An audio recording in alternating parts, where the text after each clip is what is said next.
시청자 여러분 안녕하십니까? JTBC 아침 뉴스 시작합니다.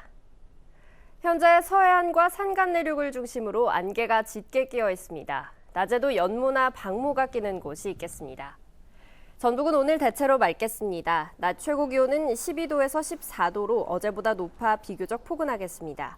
미세먼지 농도는 나쁨 수준으로 높겠습니다. 밤부터는 차차 흐려져 비가 오겠습니다. 예상 강수량은 5에서 20mm입니다. 비는 내일 오전 대부분 그치겠고 당분간 비 소식은 없겠습니다. 기온도 점차 오르기 시작해 평년과 비슷하거나 조금 높을 것으로 보입니다. 더불어민주당의 첫 대통령 후보 경선 지역인 호남 경선에서 문재인 후보가 60%로 압승을 거뒀습니다.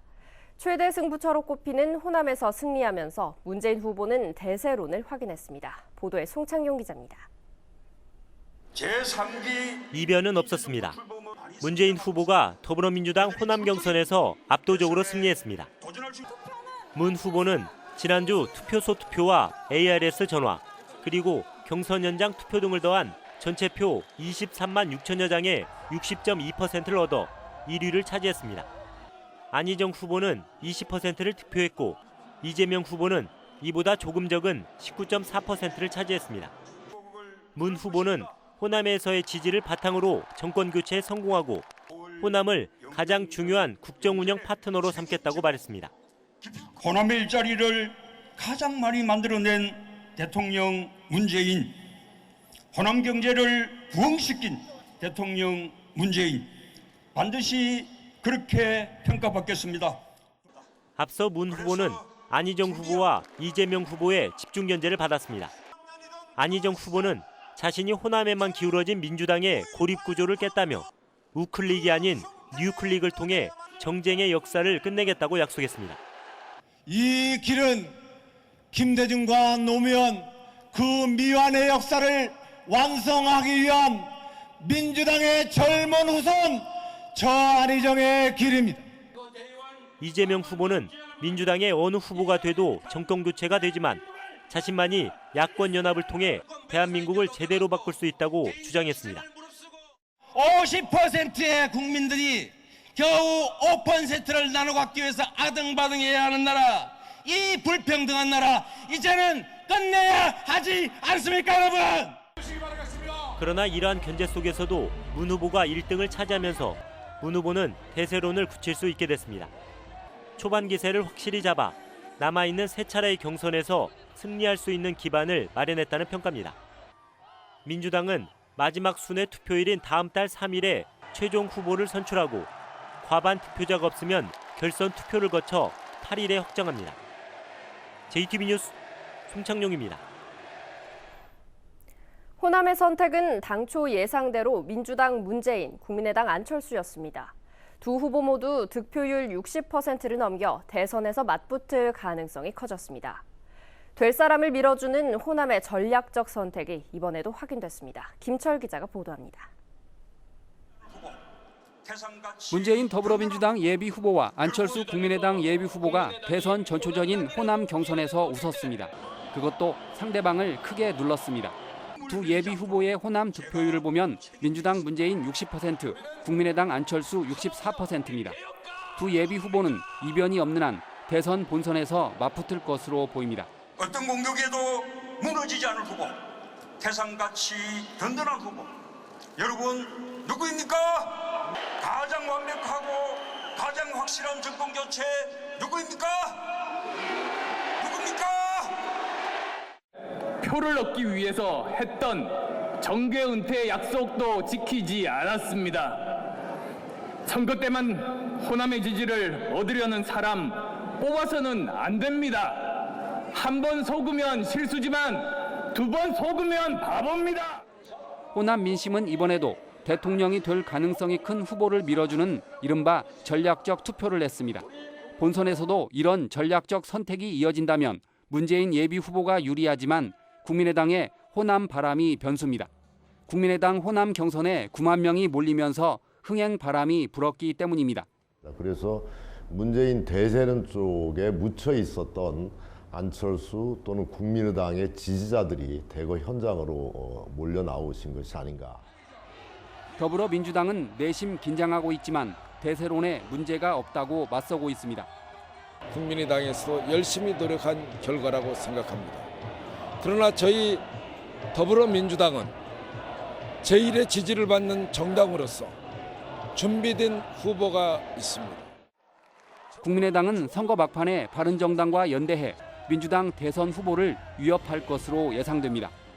민주당의 일방 독주가 점쳐진 대선에서 국민의당의 호남 경선 흥행을 계기로 호남의 맹주를 노리는 두 정당의 경쟁이 한층 치열해질 것으로 보입니다.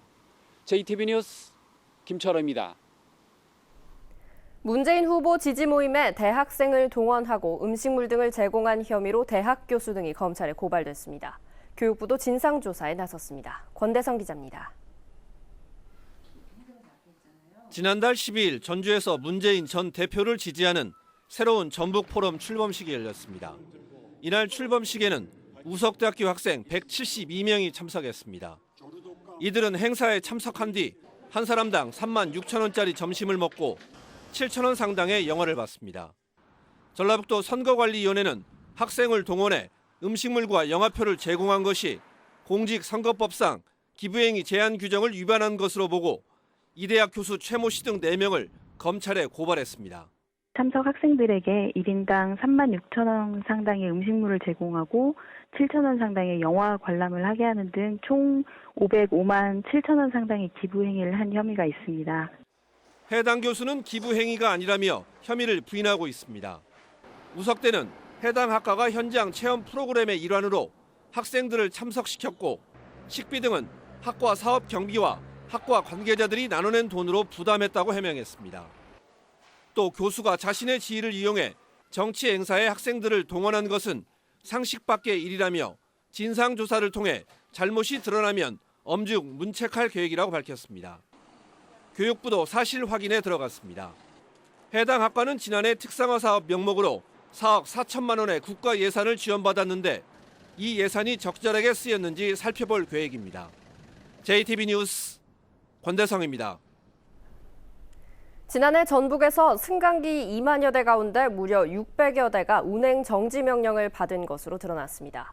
정기검사에서 불합격하거나 검사 유효 기간을 초과한 경우가 적지 않았습니다. 정원익 기자가 보도합니다. 한 건물의 화물용 승강기입니다. 지난해 정기검사에서 불합격하면서 운행이 중단됐습니다. 지은 지 20년이 넘은 이 아파트의 이삿짐용 승강기 역시 마찬가지입니다. 2년 전 불합격 판정을 받자 아예 운행을 포기했습니다. 오래되다 보니까 노후되고 그리고 부품 수급 면에서도 좀 문제가 생기고 그래서 한 대를 운행 정지하게 됐습니다. 지난해에만 전북의 승강기 2만여 대 가운데 670여 대가 운행 정지 명령을 받은 것으로 나타났습니다. 정기검사에서 불합격하거나 검사 유효 기간을 초과한 경우가 190건에 가깝습니다. 더 큰 문제는 승강기 안전사고 역시 크게 늘고 있다는 겁니다. 119 구조대 출동 건수는 지난 2014년 350여 건에서 지난해 470여 건까지 증가했습니다. 전라북도는 사고 위험이 가장 큰 정지 명령을 받은 승강기의 불법 운행 여부를 집중 단속하고 있습니다. 혹시나 정지된 승강기를 운영하는지 그 여부를 좀 중점적으로 보고 둘 거고요. 그런 것에 대해서는 저희가 이제 만약에 적발이 되면 행정 처분을 하게 되는데 벌금 또는 과태료를 물도록 그렇게 되어 있습니다. 매일같이 이용하는 승강기가 도민의 안전과 생명을 위협하지 않도록 철저한 점검과 대비가 필요합니다. JTB 뉴스 정원익입니다. 전주국제영화제 개막을 한 달 앞두고 개막작을 포함한 상영작이 공개됐습니다. 문학의 블랙리스트 등 크고 작은 외압에도 꿋꿋이 정체성을 지켜왔던 전주국제영화제는 올해도 금기를 깨는 다양한 시선의 영화를 상영 목록에 올렸습니다. 하원호 기자입니다. 팔이 불편한 남자와 자폐 증세가 있는 여자, 전혀 다른 삶의 방식을 가진 남녀가 우연히 꿈을 공유하고 진정한 교감을 나눕니다.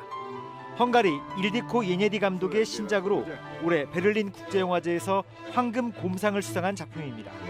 최근에 영화가 관심을 기울여야 할 인간의 어떤 몸과 영혼에 대한 문제를 상당히 일상적이면서도 심도 있게 또 다뤄주고 있는 작품이기 때문에 테막작은 워터보이즈로 잘 알려진 야구치 시노부 감독의 영화 서바이벌 패밀리가 선정됐습니다. 이 밖에도 국제경쟁과 한국경쟁 부문에서 58개 나라 229편의 영화가 관객들을 만납니다. 새로 선보이는 프론트라인 섹션은 논쟁적인 주제를 가진 영화를 선정해 표현의 자유를 지켜온 전주영화제의 정체성을 보여줄 예정입니다. 전주영화제 하면은 뭔가 어떤 금기를 넘어서는 정치적, 사회적 금기를 넘어서는 영화들을 과감하게 푸는 영화제로. 조직위는 또 3,000석 규모의 대형 돔 텐트를 설치해 개막식과 폐막식을 치르는 등 관람 편의도 높일 계획입니다. 돔 형태의 텐트를 설치해서 그 안에서 그 영화를 관람할 수 있게 되면서 관객들에게 보다 안락한 그 관람 환경들을 제공할 수 있게 되었습니다.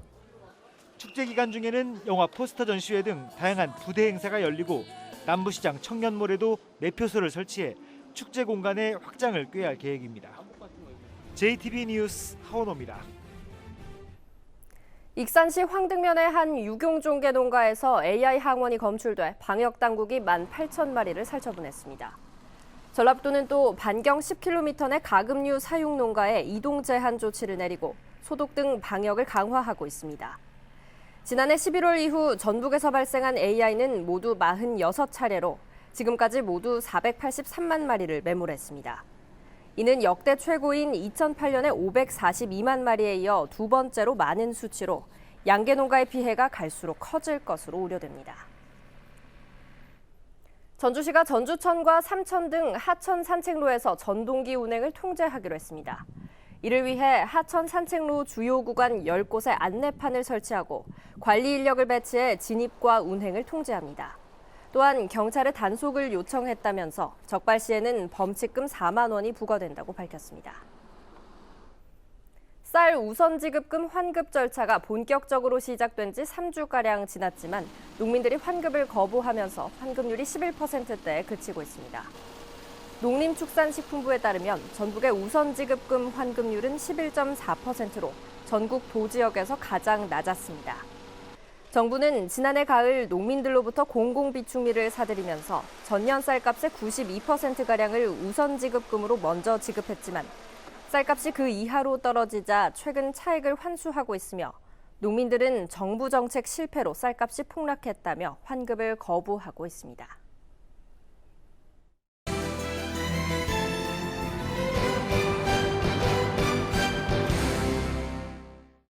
남원시가 모든 출산 가정에 건강관리사를 지원합니다.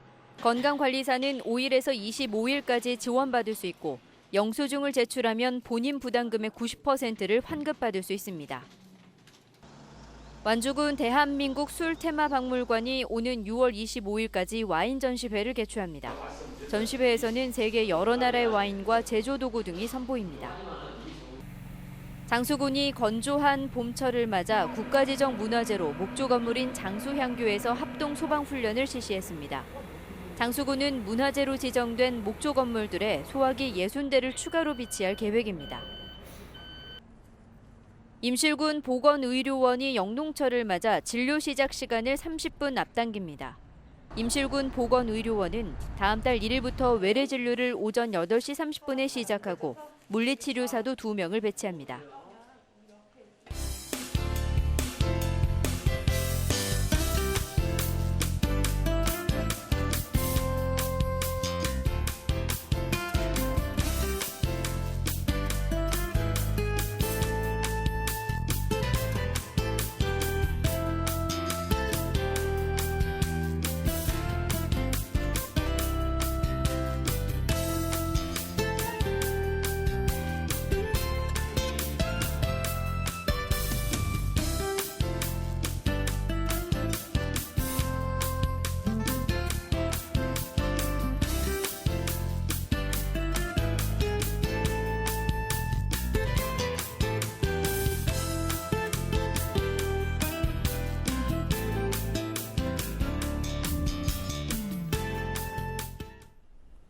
JTB 아침 뉴스를 마칩니다. 고맙습니다.